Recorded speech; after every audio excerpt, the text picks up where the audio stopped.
You're listening to the Future Tech Health Podcast with Richard Jacobs. Until I reached age 40, I never realized the obvious, that we all have medical issues, or we at least have a family member or close relation that had, has, or will have them in the future. Medicine and biological systems are the final frontier. Until we've conquered death, figured out how life began, cured cancer, and understood our purpose in the universe, there's a heck of a lot to talk about when it comes to our health. Future Tech Health means I'll be covering futuristic topics that are actually already in clinical trials, or even starting to appear on shelves or by prescription, or available for your own use.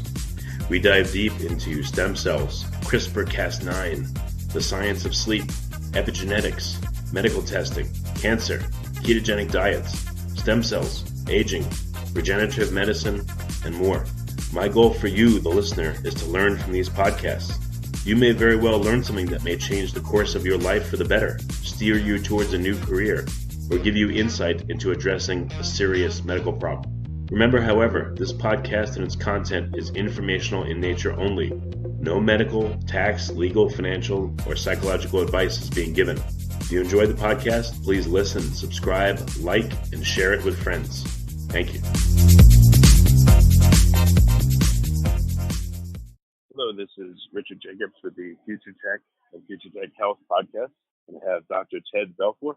We're going to be talking about the treatment of sleep and breathing disorders and dental appliances that help with disorders such as this. So, Ted, thanks for coming. How you doing? I'm really good, thanks. Thanks for having me. Oh, no problem. So just to start out, what spurred your interest in sleep? Well, it came roundabout. I was practicing in Manhattan and treating performing artists somewhere around 1999, 2000. And they would request small tooth movement. They'd say, hey, doc, I'm getting a new headshot. Can you just straighten this one tooth for me?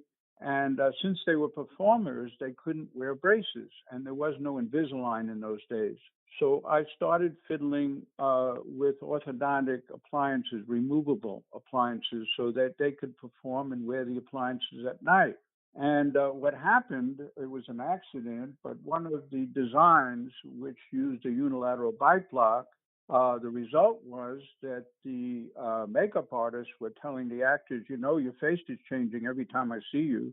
And my singers were reporting that they were reaching higher notes. So basically, I understood I was changing the face and the airway, and that's what inspired me. It's crazy. So by adjusting one tooth or two, or having them wear like a retainer at night, you were changing their facial structure, their ability to sing and perform? That's correct. It's called epigenetics. When I first began to speak about it 20 years ago, nobody knew what I was talking about. But today, epigenetics is the biggest, the largest science of the 21st century, arguably. And what we know is that the environment doesn't change your genes, but it changes the way your genes are expressed. So since our diets are so poor, 63% processed food, according to the U.S. Department of Agriculture, we don't fully express all of our genes for development. And the result is the face we walk around with and the airway we walk around with is not the same. So by wearing an oral appliance, which stimulates expression of those genes, we get growth of the jaw, growth of the airway, toning of the airway. What I'm involved with is toning of the airway because sleep apnea and all sleep and breathing disorders are about a collapse of the airway. So if you tone the airway, you improve the situation.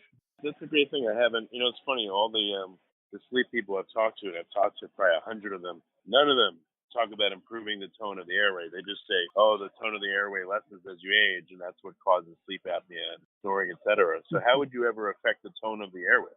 Well, I have a whole protocol for that. I have several appliances, I have breathing exercises. I have developed a protocol, and I have multiple case studies which use what we call virtual endoscopy. So from a three-dimensional cranial scan, I can use software and literally put an eye into your airway and look at it. So just the way we look at a face, and we can roughly tell how old that face is, I look at airways and I can tell how old the airways are, whether they're collapsing or whether they're young. I can see 70-year-olds with the airways of teenagers and teenagers with the airway of 70-year-olds. It's really quite interesting. What do you think are the main factors that modulate the tone of your airways? Well, that's the best question of all, because the main factor that modulates the tone is the cause of all sleep and breathing disorders, all jaw joint problems. Well, not all jaw joint problems, but a majority of jaw joint problems. And that is lack of craniofacial development. It's all about a lack of development. If we are fully developed, fully correctly developed, we don't have airway and breathing problems. So the key is to generate additional face and airway development. I started face and airway development. Well, I guess people would assume that, your development stops once you're born, and then, of course, things develop as you grow, but I would think people would probably mistakenly believe that your development stops at 18 or 16 when you're fully grown.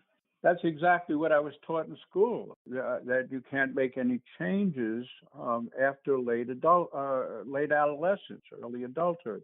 But that's totally false. All the research today indicates that the cranial sutures remain open. And the research tells us that the body works on signaling. And there's something called Meccano transduction, which you can look up, and it's very well understood today. It's a mechanical force on a bone cell that generates a bone cell response. In effect, that signaling allows the bone cell to reproduce another bone cell. We generate growth. Now, the face, growth within the face, completely linked to the airway. The way we grow is soft tissue dominant. The cranium and basic cranium, the first part to develop in the womb, grows around the soft tissue of the brain. The orbit of the eye grows around as the eye develops, and the face mainly grows around the airway and is also affected by the tongue. So its environment plays a much more critical role in how our faces grow, particularly our faces, because nature designed our faces to be totally plastic. Membranous bone, that's how we evolved from having a snout, 3.5 million years ago. When you go back to Lucy, the first hominid, and the skeletal structure, all of that changed over time as we evolved. And that's because the bone in our mid-face is extremely plastic, can change very easily depending on mechanical force and environmental change, particularly environmental change.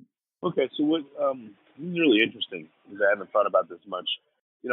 In looking at people, have you seen correlations between narrow faces, wide faces, different shaped heads, and the tone of their airways and other features of them or other expressions of things in their body? Oh, well, that's what I do. I start my diagnosis in the face. So the answer is absolutely yes. We are programmed for facial symmetry. If there is asymmetry in your face, quite logically, the first thing that's understood is your jaw's out of line. It has to be. You can't have a perfectly aligned jaw that's supported by an asymmetrical structure. So we look at the facial symmetry, and we're programmed for symmetry. So if you have asymmetry in your face, you didn't reach your full potential. That's number one on the hit parade. Now, the full development, as we develop the craniofacial structure physiologically, the jaw realigns perfectly. And by the way, this is extremely important because the body, basically what we're all about is how much stress, and particularly oxidative stress for aging, for example, how much stress is within our body determines our health and wellness. So by aligning your jaw, you improve your homeostatic capacity, your ability for the body to maintain us in a healthy state. So the very first thing is to align the jaw. The second most important thing is to tone the airway. Now, you'll never hear any of this anywhere else because I've done all this research on my own. I'm independent and I do the research on my own. I treat patients and get results.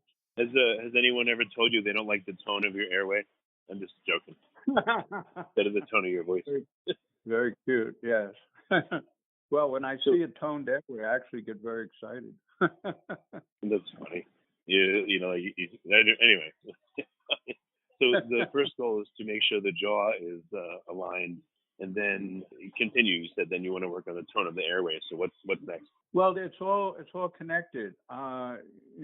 It's reaching our potential is really the goal. Stimulating the body to reach its potential, and the potential that we're looking for is our health and our wellness. And the way we do that is by enhancing the autonomic nervous system, the body's ability. The autonomic nervous system runs, most of the functions of the body. Our heart rate, our blood pressure, body temperature, on and on and on. And the autonomic system, when we're young and we have a tremendous amount of homeostatic capacity, ability to maintain us in a healthy state, we're fine. But as we age, we lose our ability to do that. Our blood pressure goes up.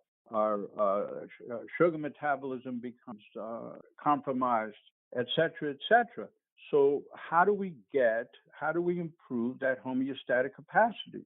So that's really what the treatment is all about. It's evaluating craniofacial development, looking where the airway is compromised, directing the treatment towards that particular compromise within the airway. And all of this, it all fits together. So when you're doing all of this, you're also enhancing the jaw balance. Everything is balanced. Symmetry and balance is all key to the development. So, okay, what are some ways in which you would help someone's jaw adjust? Would they put in a retainer-like device and sleep with it for a period of weeks, and would that do it? Or, by what mechanisms can you help starting to align the jaw properly? Well, basically, I designed an appliance that imitates nature. First of all, it puts the force of chewing back, which we didn't have. We don't chew anything hard anymore. So it has a bite block exactly where it belongs, where the body designed it. The block is in the region of the second bicuspid and first molar. That's where you're going to chew something hard. And by the way, it's on one side, because if I give you a stick of gum, you don't chew it on both sides simultaneously. You chew it on one side, then the other. So we put a bite block, unilateral bite block on one side in the area of the second bicuspid and first molar, which is the fulcrum of the mandible, the most ideal for chewing. Secondly, we want to imitate the signaling that the periodontal ligament, the ligament around the teeth, receive when we swallow. Because when we swallow correctly, our faces develop. So since we haven't been chewing and swallowing correctly, our faces are underdeveloped. So I built in a spring system. Every time you swallow, it signals a cyclical, intermittent light force signal goes to the periodontal ligament. And the body is all about signaling. We really know about vibration. They had it right way back in the 60s, good vibration. So we get the proper vibrations. In this case, within the bone, it's a vibration in the fluid, interstitial fluid in between the bone cells. Actually, all of this generates a physiologic response. This is called epigenetics. It's altering the environment to get a gene expression. The genes that grow and operate the human body can be turned on. That's what the Human Genome Project was all about. So basically, we're turning on genes. I learned how, and you wear an appliance at night, every night. And also, I do have a small daytime appliance for breathing exercises, because breathing is so important. We all breathe too rapidly and too shallow because we're under a certain amount of stress. It's a natural reaction. So what we do is we provide you with certain breathing exercises. We slow down your breathing, and we get you to breathe correctly with correct tongue posture. All of this contributes to how efficiently your airway operates and how well you sleep. So what are some of the breathing exercises? What's an example of and the end goal? Is it for you to breathe through your nose more than your mouth, or is it to breathe in a certain way? Tell me about that. Well, all of that is correct or addressed. First of all, you should always be breathing in and out through your nose. The only time you breathe basically through your mouth is when you're exercising. That's acceptable. But normal breathing is in and out through the nose. Nature designed us to function that way. If we mouth breathe, for example, we bypass nature's natural defense system, which is built up in the nose, defense against bacteria. If we breathe in through our nose and out through our mouth, we're hyperventilating. We're getting more carbon dioxide out of our system than we should, and therefore we're creating an imbalance that changes our pH, which can even reset the natural senses, which tell us when to breathe. So breathing correctly is absolutely critical. Now, unfortunately, with our lack of development, the tongue plays a really critical part in airway and breathing problems. So breathing issues are 24-hour-a-day programs. So the exercise that I give you, which is consistent with myofunctional therapy, we have an appliance, and when you bite down on it, you contract the base of the tongue. However, you're taught to bring your tongue up against your palate. So you bite on it, tongue is up against the palate, and that opens the area known as the velopharynx, the area around behind the soft palate. And then that's when you're breathing in. Now, this is an exercise. You're allowed to breathe out through your mouth. And then you put your lips into a kissing position, which takes the buccinator muscle through the pterygomandibular raphe to the superior pharyngeal constrictor and opens the superior portion of the airway. So once you get your airway open, and it hasn't been 24 hours a day, all your body goes, wow, this is wonderful. So now you slow down your breathing. It's basically 5.6 seconds in, 5.6 seconds out is what ideal breathing is. But for the exercise, we modify it a bit. We breathe in very, very slowly, hold it for count of 4, and then blow out more than you breathe in. We do that, get all the old air out of the lungs, but also breathing out is parasympathetic. That's the relaxation. The goal is to reduce stress. So the exercises reduce stress and tone the airway at the same time. By doing that, you're enhancing your autonomic system in general, which reduces inflammation, so that the real issues with breathing, we have 24 hours a day, for example, there's swollen turbinates in our nose, and they are swollen, and we want to shrink them. We want to open them up. So the exercises help shrink the turbinates in the nose, allow for proper nasal breathing. I have a quick question there. So, I'm someone that has been told I have a deviated septum, and until I really improved my diet a few years ago, one of my nostrils was always clogged, and a lot of times both. And when I'd watch movies where someone was like tied up and gagged, I would think I would have died if that happened to me because I can't breathe through my nose. So what do you do with people that their noses are clogged, and should they take like a nasal opener, like Clear, or sign you something? How do they do these exercises? Well, that's a wonderful question. Actually, we do have a treatment protocol for that, and it includes taping the mouth. Now, the way this works, let me explain. When your nose is stuffed, you breathe through your mouth. I mean, you got to breathe, right? So your nose is stuffed, you're breathing through your mouth. But what you don't realize, when you're breathing through your mouth and hyperventilating the carbon dioxide, you do not have the right balance of carbon dioxide in your blood to protect the mast cells in your immune system. What happens is they break down into histamine, and they cause the swelling in your nose. So by breathing through your mouth, it's a vicious cycle. You breathe through your mouth, you reduce your carbon dioxide level, you're not protecting your mast cells, they break down into histamine, your nose swells up. So what do? You have to tape your mouth, use the sprays, the polysaccharide sprays. You can do this during the day until you can breathe through your nose properly, and then you wear this little appliance that I've designed at night with the mouth tape. And that makes more room for your tongue, and also allows for the toning, and also contributes to the exercises during the day. So by doing the exercises during the day, wearing the appliance with mouth tape at night, the result you'll begin to breathe through your nose. Once you begin to breathe through your nose, everything changes. You show tremendous improvement. Now, the improvement also relates to your lowering your stress level, enhancing your autonomic nervous system, improving your heart rate variability. Today, we link heart rate variability with longevity, for God's sake. It's the critical marker for health, much more effective than blood pressure.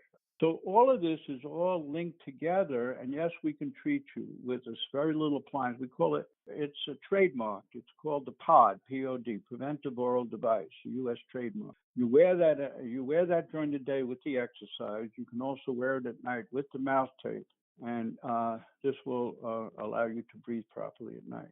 That's amazing. So what are some of the other consequences of mouth breathing? I would guess it would change the microbiome of your mouth and preferentially, steer them towards aerobic versus anaerobic bacteria, and it would dry out the mouth. And maybe it would create reactive oxygen species because you have too much oxygen or more than before. I don't know. Like, what have you seen of the implications? Wow. You know your stuff, man. Actually, yeah, well, you're getting into the heavy stuff, and you're absolutely correct. Mouth breathing is enormously destructive, but the issue, let's go back. You mentioned a few things, reactive oxygen species, and you also started off talking about sleep apnea. Well, I want to take it a little bit down a notch from sleep apnea, because a lot of the folks you're going to be talking to, they're 30 and 40 years old. They don't have sleep apnea. But like yourself, sounds of it, you probably have upper airway resistance, okay? So that means at night, your airway is somewhat compromised. All it has to do is be compromised a little bit. And as you fall asleep and your muscles relax, your tongue will compromise the airway further. At one point, what happens is the body responds, especially when you're young and healthy. The body's like a hair trigger. It'll respond to that compromised airway and go, uh-oh, you're strangling. You have to get out of deep sleep, and it takes you right out of deep sleep into light sleep by shooting catecholamine, epinephrine, norepinephrine into the blood. Your heart rate picks up, and you go from deep sleep to light sleep. Now, this can be measured very easily by just looking at using a simple device to look at your heart rate. You know, when you're sleeping and if getting a good night's sleep, you're 50 to 60 beats a minute. It's gorgeous, little tiny, even 50 to 60 beats all night long.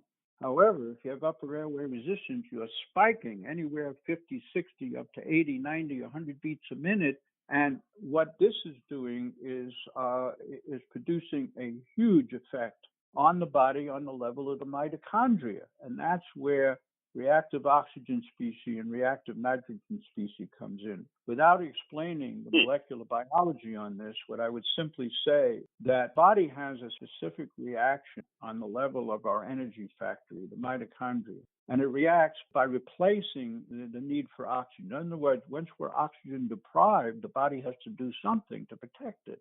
So we protect it with actually by generating nitric oxide. The mitochondria generate additional nitric oxide, and they actually generate additional sulfur dioxide also, which is reactive oxygen species. However, nitric oxide is the reactive nitrogen. So the result is a formulation of something called peroxynitrite, which is really what kills us. So the point is that nitric oxide, which won Molecule of the Year, 95 or 98, something like that, is really, really wonderful. Generated in the parasinuses, it's vasodilator, it's really important to our health. But if we're not breathing properly, have upper airway resistance, that very same nitric oxide, which is a godsend, maintains lining of our blood vessels, etc., can react with sulfur dioxide and form peroxynitrite, which can destroy everything from your DNA right to any tissue or organ in your body. So that's what kills us. That's how we breathe is so. So people may not be aware at all that they have upper airway resistance syndrome or apnea, or they may think, my partner says I snore and it's no big deal. Quick question here is, does snoring mean by definition that you have upper airway resistance, or is it going to be a separate type? Yeah, it's hard to imagine snoring without upper airway resistance. So really what happens is the airway becomes compromised, the air speeds up, and it vibrates the soft tissue, and you have snoring. So it really is telling us that the airway is compromised to begin with, because when you push air through a tube, wherever you shrink it or compromise it, the air speeds up. It's just a fact. And where it speeds up, it generates the snoring vibration. If you're snoring, you have a compromised airway, you have upper airway resistance, you're on your way to sleep apnea. Also, the vibration of snoring damages the nerve cells that maintain, the airway is a muscular tube. Well, actually, the way it works is the soft tissue, smooth muscle of the airway. There are nerves that innervate that muscle tissue become damaged by the vibration. You're snoring, you end up with a sagging airway. So you're on your way to sleep apnea. So, okay, the people that you currently help, where are they on the spectrum of, towards apnea? Like, how would you help someone to rehab their tone if they have apnea versus snoring and UARS versus, they're fine and they just want to, again, sing better or function better as an athlete or sleep better? Well, let me put it this way. Toning the airway is something everybody needs because, well, there's some small exceptions to people that have extremely well-toned airway, just like, in the spectrum of people we meet. There are some people who are amazingly physically fit and have wonderful body tone, etc. But the majority of us fit in the other category, unfortunately. So they all need, everybody from the sleep apnea patient to the upper airway patient to the snoring patient, and it goes on because all this relates to headaches, to backaches, to fibromyalgia. I mean, it goes on and on. It's all related. So the first thing we want to do is breathe to the best of our ability so that our airway is functioning to the best of our ability. The folks who are on CPAP can even be treated. Nobody has ever told them that they can get a little bit better. I'm not saying you cure apnea. I'm not even saying that by the numbers you might not even reduce the apneic events, but that is not as significant as when you tone the airway, reducing the arousals. That's what makes you feel terrible. The fact that every time you get into a deep sleep, you can't stay there. If you're a person with apnea, you actually go into REM sleep before your airway collapses. So you get some REM sleep, then your airway collapses and you wake up. The folks who are suffering from upper airway resistance, as soon as they get into a deep sleep and their airway loses tone, they're a shot of adrenaline, norepinephrine goes into their blood to wake them up. Those are the people who feel terrible. So, yes, the whole spectrum is treatable. Huh, very interesting. I wonder if the CPAP, I guess, is forced air being pushed into the throat. Do you think that just compounds the problem or creates a dependency upon the machine? Or, what do you think is the mechanism of interaction there? Well, absolutely. In fact, all the mechanical treatment that we do has a negative side effect. All of it. I mean, the CPAP, mandibular advancement that dentists do to open the airway, they all have a negative side effect. The only way to treat the body in the 21st century, because we're much smarter now, is having the body fix the body. You need the body to fix the body.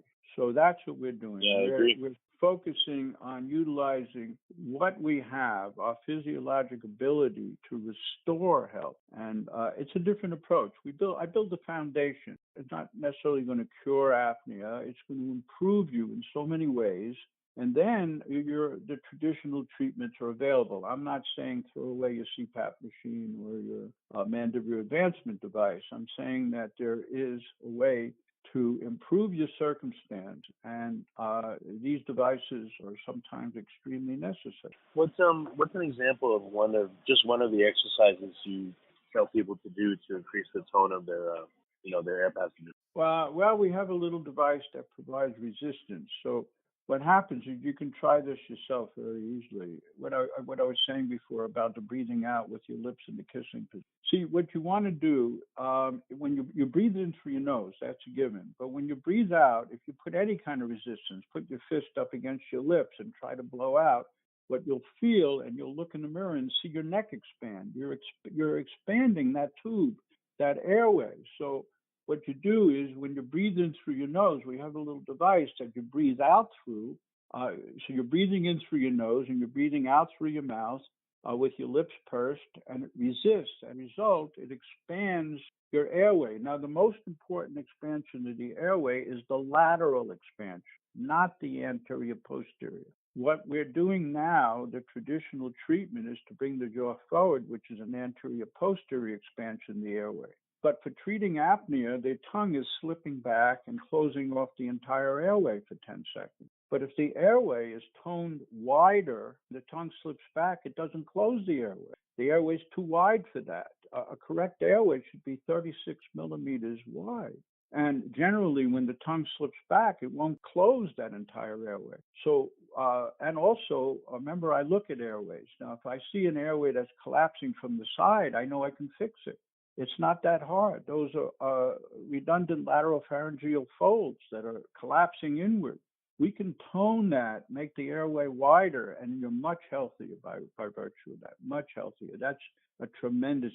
So if you do an exercise, I'm just making one up. If you breathe in through your nose and then you put a straw in your mouth and breathe out through the straw, or you purse your lips so that it exerts back Great. pressure. Good one. Would that Perfect. radially expand your throat, and would that be a good way to tone your throat? And it would I guess affect it in all directions, lateral and interior and posterior. Well, that was brilliant. That would work. That's totally brilliant. That's exactly correct.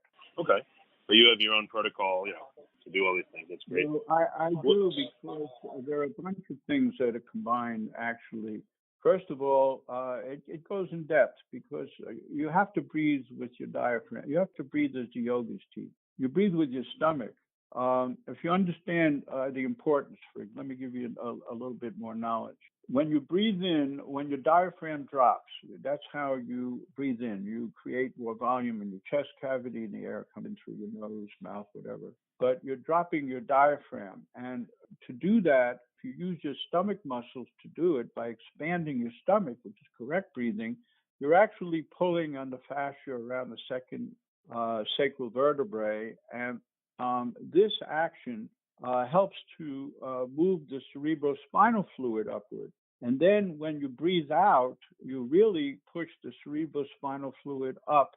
And that's necessary for maintaining your pituitary and your pineal gland. It removes the waste, cools the gland, the pituitary gland. And also, when you're breathing properly, contrary to what we were taught in school, the bones in your skull are moving. The most critical bone of all, the central bone, is the sphenoid. There are 22 bones of the face and skull, and the sphenoid interacts with the majority of them. So if we can affect the sphenoid and we can get the sphenoid in balance, the jaw is attached to the sphenoid, so that aligns the jaw. But also, the movement of the sphenoid is extremely important in the actions of the pituitary gland. So you have the whole endocrine system now becomes involved. So you see how complex this is. It's how you evaluate the person. What's happening today, everybody's in the cookie cutter mode. If you come in and you go to a physician and you have an airway problem, they put you on a CPAP.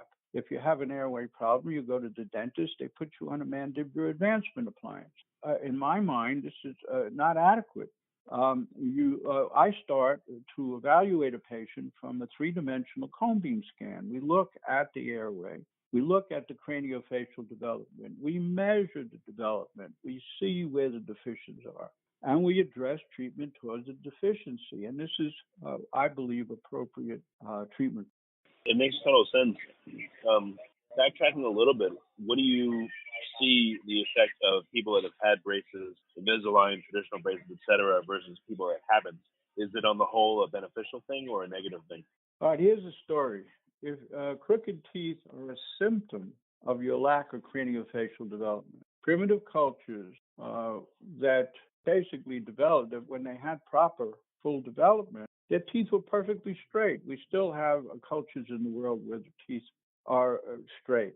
So when you have crooked teeth, all it is telling us that you don't have full craniofacial development. When you have crooked teeth, it's telling us that you need that craniofacial development and you need your airway toned, etc. You need all of this work done. But the biggest mistake, of course, is removing the bicuspids, which in effect is retrusive and brings the jaw backward and the tongue down the throat. So it's horrible. So the folks that practice maxillary development and palatal expansion, by the way, I can talk about palatal expansion, it's another story, but they're in the right direction. You don't want to take teeth out. And basically with Invisalign, unfortunately, they practice slenderizing, where they compromise the teeth by narrowing them with diamond strips and bring the teeth together. So what you really want is the jaw. It's about the bone. It's not about the teeth. The teeth are all symptoms. You want to develop the jawbone. You want to develop the bone. You want to develop the face and the airway. You develop it, you have a good foundation, the rest is easy. So, maybe if you can talk a little bit about palate expansion and, how you, again, what happens when you're getting braced. So Invisalign, you said can you talk a little bit more about what Invisalign does and why it does it in a way that's not proper, and maybe contrast it to regular braces? How does this affect people? I'm not saying it's not proper. People want straight teeth. Invisalign's wonderful. I mean, it straightens your teeth. It's predictable work, and there's nothing. In that effect, it depends what your goal is. All I'm saying is that if you build a house, you want to build it on the strongest foundation possible. So if you look to developing your structure, your craniofacial structure, and then straighten your teeth, you've done the Rolls Royce of treatment. If you straighten your teeth without, first developing the foundation, you might have a nice smile. It's going to be a little too narrow. You're not going to breathe as well. So it's two different protocols. I'm not saying that one is bad. I'm not saying that. I'm not saying it's wrong either. I'm just saying that there is another protocol that has not yet been explored because the profession does not yet recognize what I'm saying. They do not recognize craniofacial dystrophy, the lack of craniofacial development. The profession does not recognize toning the airway. I'm a pioneer. Well, let's say, I have a child that's 12 years old, the teeth are crooked, and, the orthodontist says, all right, we'll put them in braces. Is there another way to intervene using some or all of the methods you developed to get the effective teeth straightening along with the proper, craniofacial development? I.e., could you help someone's crooked teeth just by other methods other than braces, do you think?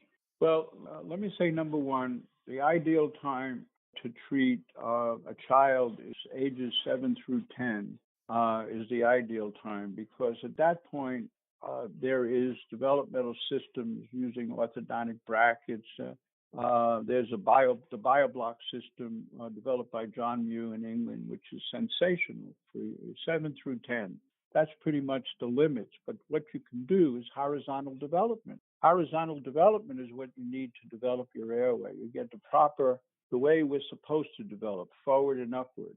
But after that, there is, at age 12, there are many competent orthodontists who can develop the jaw in the teenage years. But let me make it perfectly clear. The term palate expansion is bandied, thrown about, and using the latest software from the Mayo Clinic, I've looked at it, and really what's really developing, or remodeling rather, changing, is the bone that the teeth sit in. That's called the alveolus, the alveolar process. That's where the teeth sit, and that's really where the change takes place. And you get wider and bigger and more room for your teeth, and they look a beautiful smile. The palate itself, the hard palate, is affected by this so-called palate expansion, but the palate itself, in an adult, you'd have to break the interpalatine suture to get development. That would be painful. Adult palate expansion is not the way to go, but slow, they call it slow expansion. It's not really expanding the palate, but it works. I mean, it gives you a bigger dental arch and straighter teeth. It's perfectly acceptable, and good orthodontists can do that beautifully. So is palate expansion supposedly a byproduct of braces, or is it a completely different, course of treatment? Well, no, it's a different course of treatment. The braces, what are put on, what you're calling braces, brackets and wires, are for straightening teeth. But there is also arch systems that are designed for expanding the arch as well. But they use different systems, slow expansion with different appliances. You have to crank them, a screw system that expands and basically provides continual force on teeth, which allows the bone to remodel. I'm not a proponent of that. I'm not saying there's anything wrong with it, but I'm a student of J.J. Mao and basically believe in cyclical intermittent light force signaling, which can make the bone remodel and straighten teeth. It's not as efficient as the orthodontic treatment with traditional orthodontics, but it does the job physiologically correctly. It's the proper signaling that the body recognizes. When we grow, every time we swallow, our tongue sends a cyclical intermittent light force to the membrane around the teeth, and that's what the body recognizes. Now, the periodontal ligament is brilliant. It's the ligament that surrounds the tooth bud, and as we're growing, the teeth move through the bone exactly where they're supposed to be, and then they pop out of the bone, and guess what? You have a beautiful smile. That's amazing. It's all because the periodontal ligament and the gene, the DNA, are in communication. So by signaling the periodontal ligament, which is in communication to our DNA, we can get amazing results. The periodontal ligament and the cranial sutures are all, their anatomy is the same. They have the ability to communicate to our genes. And that's what I work with. Amazing.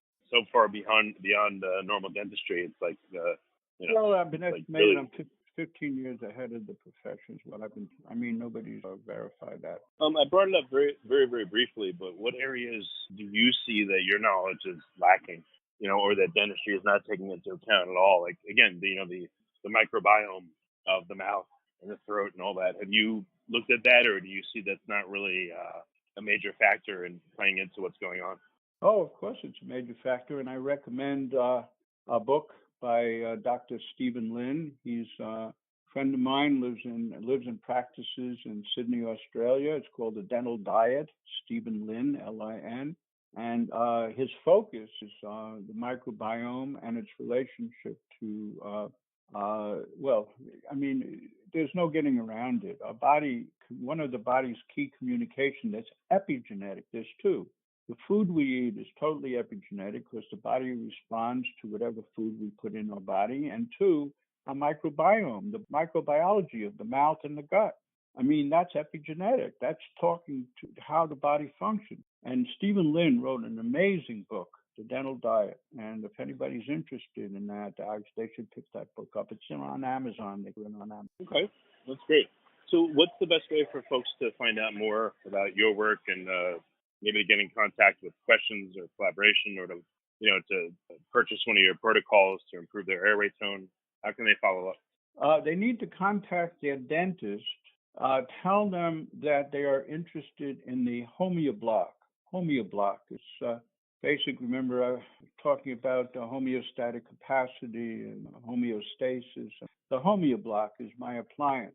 And have their dentist contact me, and I can train the dentist, and they can provide the same services that I provide. I've trained a number of dentists all over the country, all over the world, actually. Okay, well, very good. And if anyone wants to see in particular the things that you've created and are working on, is there a website or a way for them to find out more about you? I have a website. I haven't done much with it in quite some time. It's called Facial Development, facialdevelopment.com. So if you go on facialdevelopment.com, it'll also give you my contact information. I don't have a lot of literature to hand out at this time, particularly because I'm applying for FDA approval in real ways. And with the FDA, you can't make any statements. You can't write any literature or make statements to get the approval. So we're very close to FDA approval, maybe a month or two away. Okay. All right. Well, very good. I really appreciate you coming on the podcast. And you're like a fire hose of information about sleeping and dentistry that I haven't heard before. So it's going to take a while to take it in. But thanks for everything so far. Oh, it's my pleasure, and I hope some dentists hear this, and if they're interested in contacting me, I'm open to hearing from any of the doctors. Dentists, ear, nose, and throat doctors, anybody. I have a lot of info to look forward to. All right, very good.